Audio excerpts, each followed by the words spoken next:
Okay, trig graphs. Let's lead off straight from the last one. We worked out that y equals sine x looks like that. But if we put a number in front of it, it's going to go 3 times as high, but then still get back to that 0, etc., etc. My gosh, that's hard to do. Don't laugh until you've had a go. What if that was 10? Then it's just going to be even higher and lower. Yep. So it doesn't matter. This number can be anything. It's just going to make that taller. We're going to say, oh, that looks like an amplitude. So we can change the amplitude by changing that number in the front. Okay.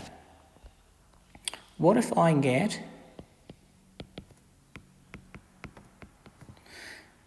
every point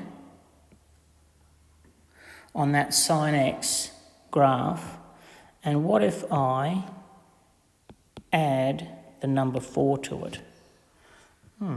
So that means every single dot here is moved up by 4.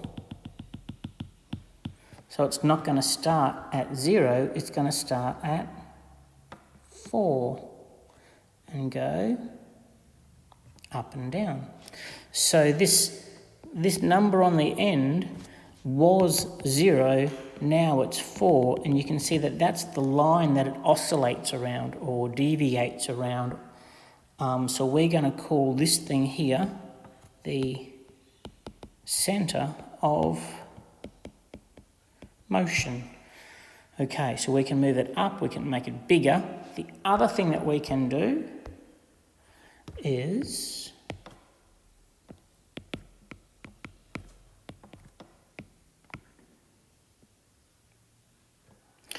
okay, so we know that that's going to happen.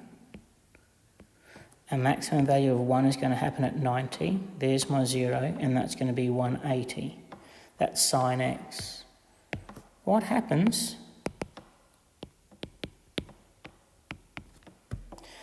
so let's just put this 90 into x. All of a sudden that's the same as 180.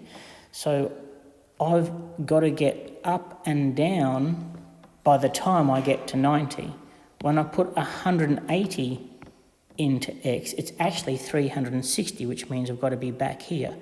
So I'm going to make sine x, I guess, long and shallow or tight by changing this coefficient or number in front of x. Okay, that leads on nicely to our general form. That's the form of a sine curve. A stands for amplitude, D stands for centre of motion, and B makes it long and wide or energetic. We're going to say that A and D are self-explanatory, really. So we're going to go from here to here is the pattern. Then after that, I'm going to repeat that pattern over and over and over again. So just that one there, that was meant to be a little thin red pen, that's called my time period. The time period. And we've got a rule, and clearly I can change that time period by changing with my B. Unfortunately, B is not the time period. There's a rule for that. So the rule is B equals 2 pi on T, where T is the time period. I could also say my time period is 2 pi on B, depending on what I know and what I don't know. So let's draw one, because this is fun. y equals 3 sine pi x plus 7. 7 is my centre of motion, so my centre of motion is 7. My amplitude is 3, so from 7 I've got to go up 3, so I'm going to get to 10, and I've got to go down 3, so I'm going to get to 4. And we know that it's a sine graph, so it starts there. So when I draw it, here's my centre of motion, there's my top, there's my bottom, there we go, and it can go backwards as well. What I've got to work out is some scale for my x-axis. So what I know is that my time period equals 2 pi on b. Here, b is pi, which is 2. So my time period is 2. My time period is how long it takes me to get from here to here. So that means that number there is, that's my x-axis is 2. If that's 2, then that's 1. So that would be a half, and that would be 3 on 2, or 1.5. So you've got to get your head around your time period, your centre of motion, and your amplitude. But don't worry, we've got more practice. Cos, remember the sine starts at the origin and goes up and down, but cos doesn't. Cos starts up here and goes like that. So we're going to get some more practice straight away. Let's graph y equals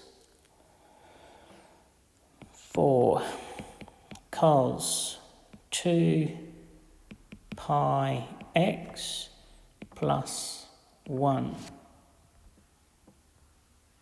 Okay. Centre of motion is 1. Stop that. 1. Amplitude is 4, so I've got to go up 4, which gets to 5, and down 4, which gets to minus 3, and sketch it. The other thing I need to do is to put my x-axis scale on it. This b tells me my scale. My time period is 2 pi on b. b is 2 pi. So t is 1. So to get from there, a full cycle to there is 1. That means that's 0.5, that's a quarter, that's 3 quarters, and that's about all you need to do. Okay. Clearly you've noticed that there's a C missing. I've got an A, a B and a D. Where's C? C is there. That puts a phase shift in your graph. Let's leave that for the next video because that's a little bit tricky. Okay, make sure you practice these as much as you can.